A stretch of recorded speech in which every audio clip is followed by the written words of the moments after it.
नमस्कार, आप देख रहे हैं अपना बिहार और आपके साथ मैं हूं विवेक। बिहार में ट्वीट के जरिए सियासत जारी है। सरकार पर हमले के लिए विपक्ष ने डिजिटल माध्यम को अपना लिया है, इसे जरिया बनाया गया है। अब इस पर सियासत खुलकर जारी है।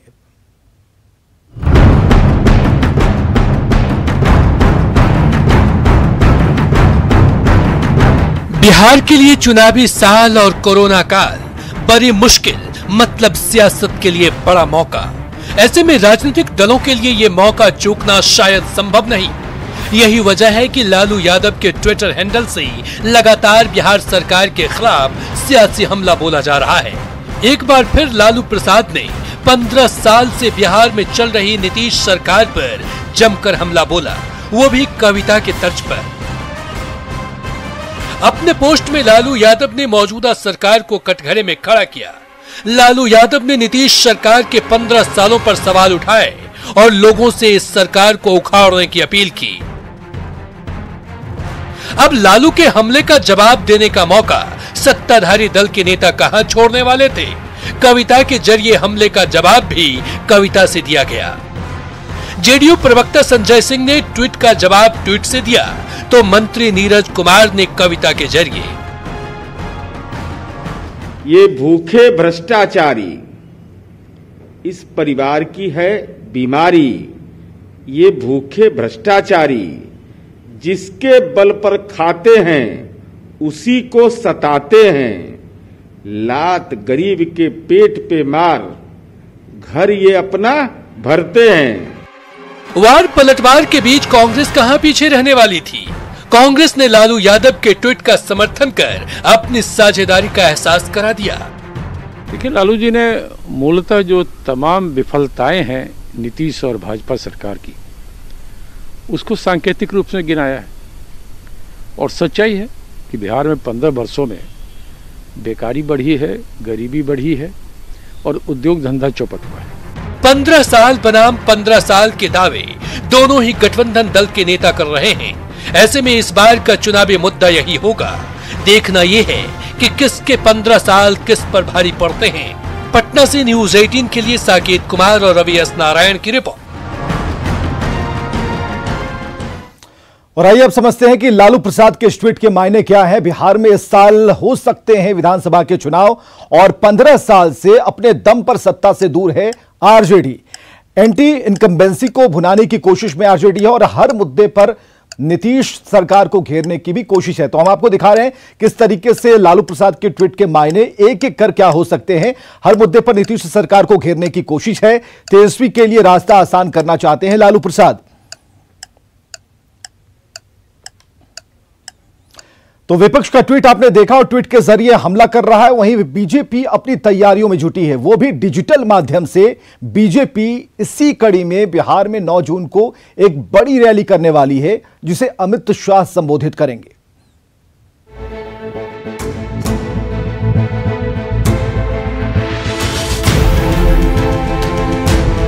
पूरी दुनिया भले ही कोरोना से जूझ रही है, लेकिन राजनीतिक पार्टियां अपनी तैयारियों में कोई कोर कसर नहीं छोड़ना चाहती। बिहार के लिए ये साल ऐसे भी खास है क्योंकि ये चुनावी वर्ष है। अगर सब कुछ सामान्य रहा तो साल के अंत तक यहाँ चुनाव होने की उम्मीद है। ऐसे में बीजेपी ने तैयारियों की शुरुआत अभी से ही कर दी है। बीजेपी ने इसके लिए नया तरीका खोजा है। बताते हैं कि बीजेपी ने बिहार के लिए क्या तैयारी की है। बीजेपी ने डिजिटल प्रचार की रणनीति बनाई। 6 जून से डिजिटल कैंपेनिंग की होगी शुरुआत। बिहार में बीजेपी के नेता करेंगे वर्चुअल रैली। इस रणनीति में बड़ी बात यह है कि देश के गृह मंत्री और बीजेपी के दिग्गज नेता अमित शाह भी रैली करेंगे, वो भी वर्चुअल माध्यम से। दरअसल अमित शाह 9 जून को वर्चुअल रैली करेंगे, जिसमें 1 लाख लोगों को जोड़ने का लक्ष्य है। रैली में 1 साल के कामकाज की जानकारी देंगे, वहीं कोरोना से लड़ने की सफलता को भी बताएंगे। बिल्कुल, बिहार में वर्चुअल रैली होगी और माननीय गृह मंत्री श्री अमित शाह जी 9 तारीख को वर्चुअल कॉन्फ्रेंसिंग के माध्यम से और फेसबुक लाइव के माध्यम से बिहार को संबोधित करेंगे। और हम लोगों ने लक्ष्य रखा है कि कम से कम 1 लाख लोग उनका संबोधन डिजिटल माध्यम से सुने। बड़ी रैली 2 होगी और सभी 243 विधानसभाओं में वीडियो कॉन्फ्रेंसिंग के माध्यम से वर्चुअल रैली होगी। वहीं रैली से पहले ही इस पर सियासत की शुरुआत हो गई है। आरजेडी नेता तेजस्वी यादव ने इसे वोट की रणनीति बताया है। बीजेपी जो है इस वक्त उनको उनकी चिंता नहीं है, गरीब की चिंता नहीं, बल्कि अपनी चुनाव की चिंता है, वोट की चिंता है। क्या ये कार्यक्रम जो वर्चुअल रैली जो भाजपा के लोग कर रहे हैं, क्या ये सही है? क्या इस वक्त उनको वर्चुअल रैली और चुनाव की चिंता करनी चाहिए? रैली से पहले सियासी पलटवार विपक्ष की बेचैनी को बताने के लिए काफी है। अब इंतजार 9 जून का है, जब शाह की रैली होगी। न्यूज 18 के लिए पटना से संवाददाता विरजम पांडे की रिपोर्ट। और खबर के क्या मायने हैं यह भी समझने की कोशिश करते हैं 20 सेकंड में। तो डिजिटल रूप से बीजेपी सबसे मजबूत पार्टी सामने है और इस संकट की घड़ी में डिजिटल माध्यम सबसे बेहतर हथियार हो सकता है। इसके अलावा विपक्ष के नेता बीजेपी की नई रणनीति से भी डरे हुए हैं। बीजेपी के नए दांव से विपक्ष परेशान है। इसी कारण विपक्ष कर रहा है रैली पर वार। तो बीजेपी की वर्चुअल रैली के विरोध में 9 जून को आरजेडी गरीब अधिकार दिवस मनाने वाली है। तेजस्वी यादव ने रैली के विरोध में थाली और कटोरा बजाने के निर्देश दिए हैं। को भाजपा के लोग जो हैं वर्चुअल रैली करेंगे। जिस दिन भाजपा गरीबों का मौत का जश्न मनाएगी, उस दिन 9 तारीख को, उस दिन राष्ट्रीय जनता दल जो है संवेदना और शोक, उस दिन संवेदना और शोक राष्ट्रीय जनता दल मनाएगा और प्रतिकार जो है वो हम लोग करेंगे। और उसका नाम जो होगा गरीब अधिकार दिवस। योद्धा जो है कोरोना, उनके सम्मान में बजाइए।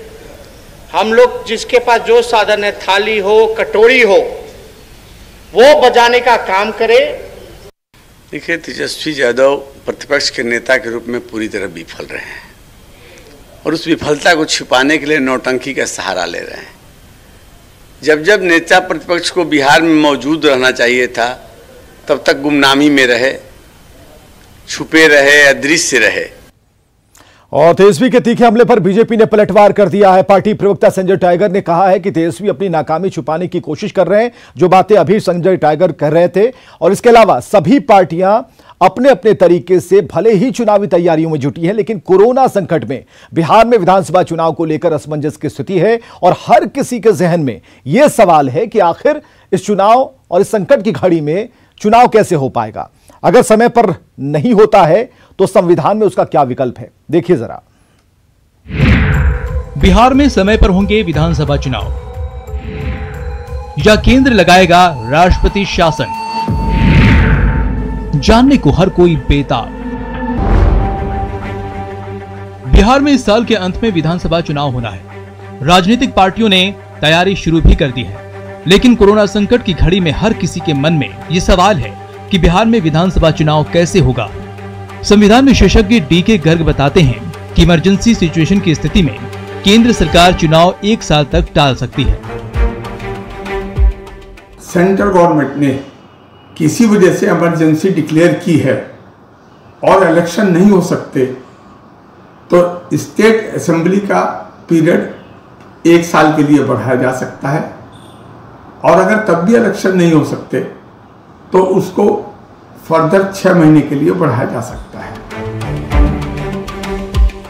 बिहार विधानसभा चुनाव को लेकर सियासी गलियारों में भी चर्चा गर्म है। वरिष्ठ पत्रकार अरुण पांडे बताते हैं कि बिहार में चुनाव अपने समय पर होगा, क्योंकि केंद्र और राज्य से एक ही गठबंधन की सरकार है।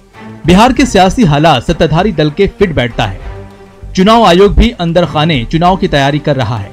मतदाता सूची का अंतिम प्रकाशन 15 अगस्त तक कर दिया जाएगा। यदि नवंबर में चुनाव नियत समय पर नहीं होंगे तो फिर स्टेट राष्ट्रपति शासन में चला जाएगा। उसमें कहीं कोई इफवर्ट की गुंजाइश संविधान कहीं परमिट करता ही नहीं है। ये स्थिति कोई भी सरकार जो सत्तारूढ़ में अभी केंद्र में सरकार भी है और वही पार्टियां यहाँ हैं, ये स्थिति नहीं आने देगी, ये मेरी अपनी समझ है। अगर बिहार में विधानसभा चुनाव समय पर होंगे तो अगले कुछ हफ्तों में चुनाव आयोग की तरफ से तैयारी भी दिखने लगेगी।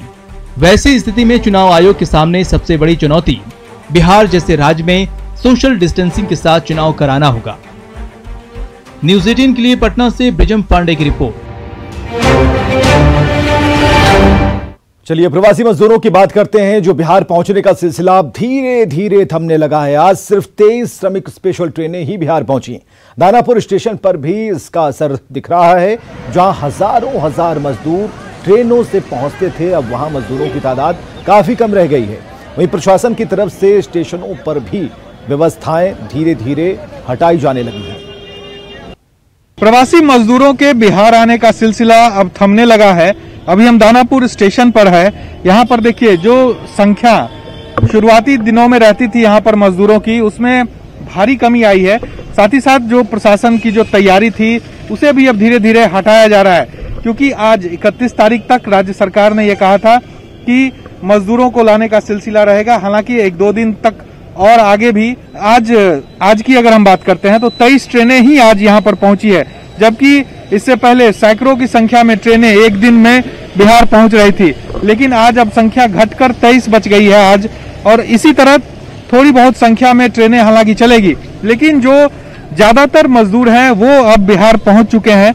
जो आंकड़ा सरकार ने भी दिया है कि ट्रेन के जरिए तकरीबन 20 लाख जो मजदूर है वो अब तक बिहार आ चुके हैं, और थोड़ी बहुत संख्या और बढ़ेगी जो कि कुछ दिनों में लाया जाएगा। आप देखिए किस तरह से जो गिने चुने लोग ही जो मजदूर है प्रवासी वो पहुंच रहे हैं।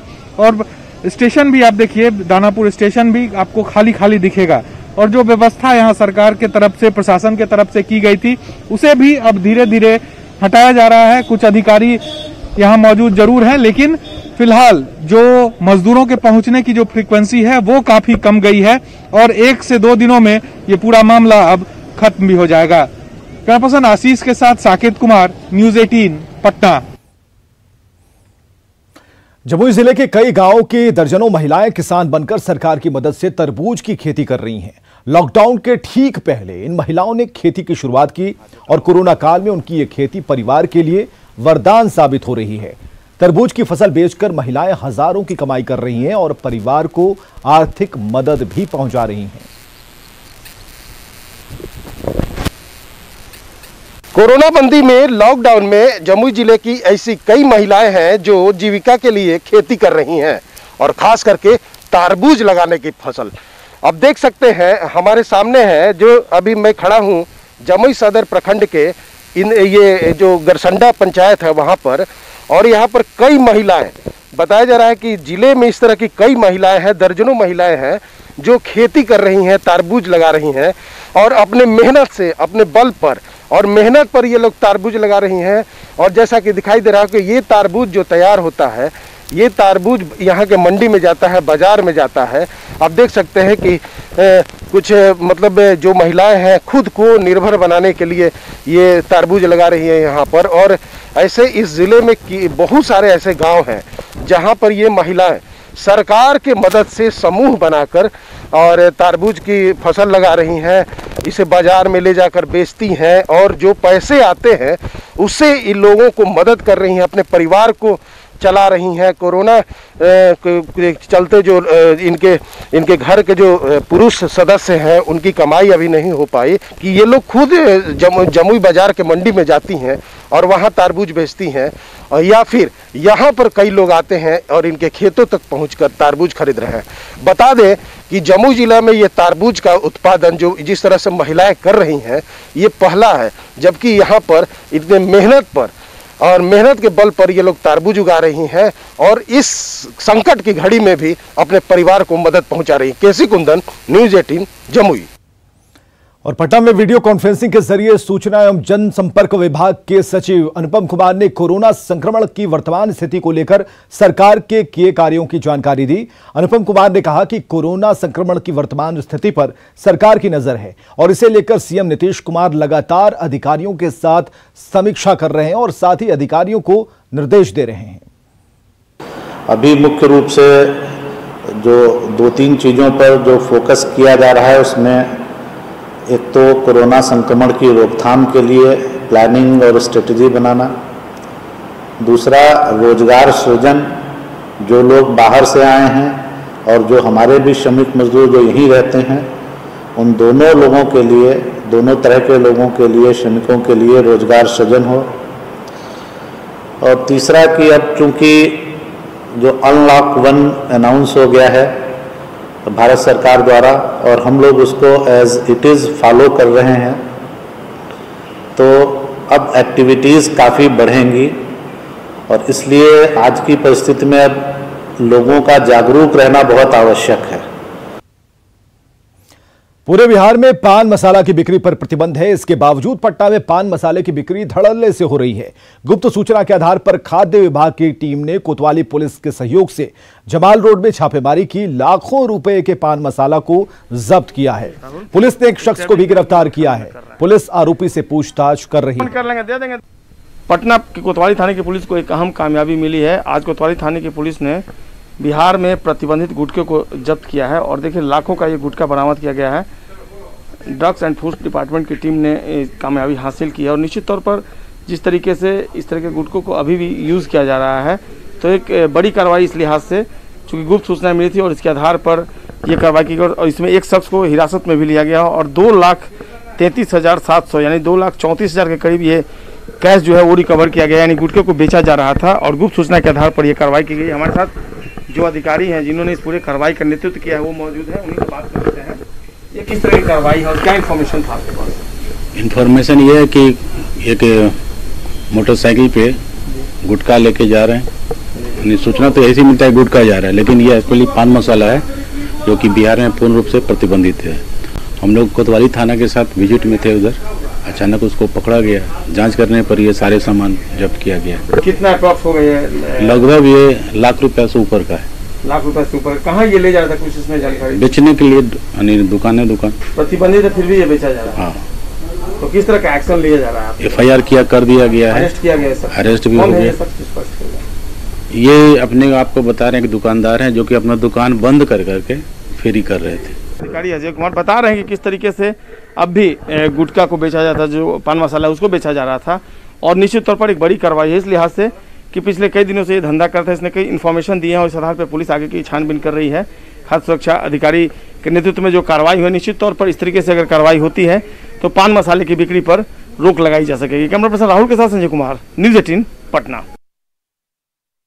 उधर पटना नगर निगम के वार्ड संख्या 44 की वार्ड पार्षद माला सिन्हा के खिलाफ पत्रकार नगर थाने में मामला दर्ज कराया गया है। माला सिन्हा पर जानलेवा हमला करवाने, निगम के तहत होने वाले काम के एवज में 10% कमीशन मांगने का आरोप लगाया गया है। ठेकेदार कुमार अभिषेक ने यह मामला दर्ज कराया है। वार्ड पार्षद माला सिन्हा ने अपने ऊपर लगे सारे आरोपों को सिरे से नकारा है। सारा विवाद उसके बाद में जो हम टेंडर लिए थे आज से 1.5 साल पहले, ये सारा विवाद आज से 1.5-2 साल पहले से मेरा चल रहा है। हम टेंडर लिए थे, वो टेंडर में हमको कमीशन के रूप में 10% मांगते थे, जो कि हम देने में असमर्थ थे। इसलिए क्या कि आप लोग जान रहे हैं कि इस सब मुख्यमंत्री का 7 निश्चय का योजना है, इसमें बहुत सारा निगरानी है और इंजीनियर लोग खुद खड़ा होकर काम कराता है।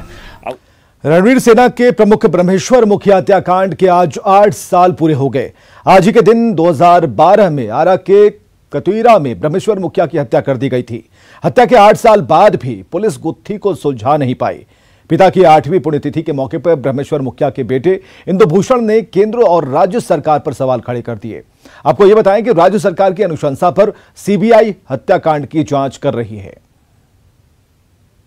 आज सीबीआई जांच आज तक पूरा नहीं हुआ। करीब पिताजी का शहीद हुए 8 साल हो गया। मुझे पूर्ण विश्वास है कि बिहार सरकार और केंद्र सरकार दोनों मिल करके मेरे पिताजी का सीबीआई जांच पूर्ण नहीं होने दे रहे हैं।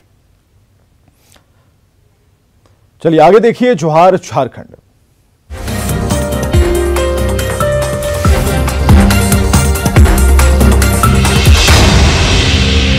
इस न्यूज हेडलाइंस के प्रायोजक सच्ची सहेली महिलाओं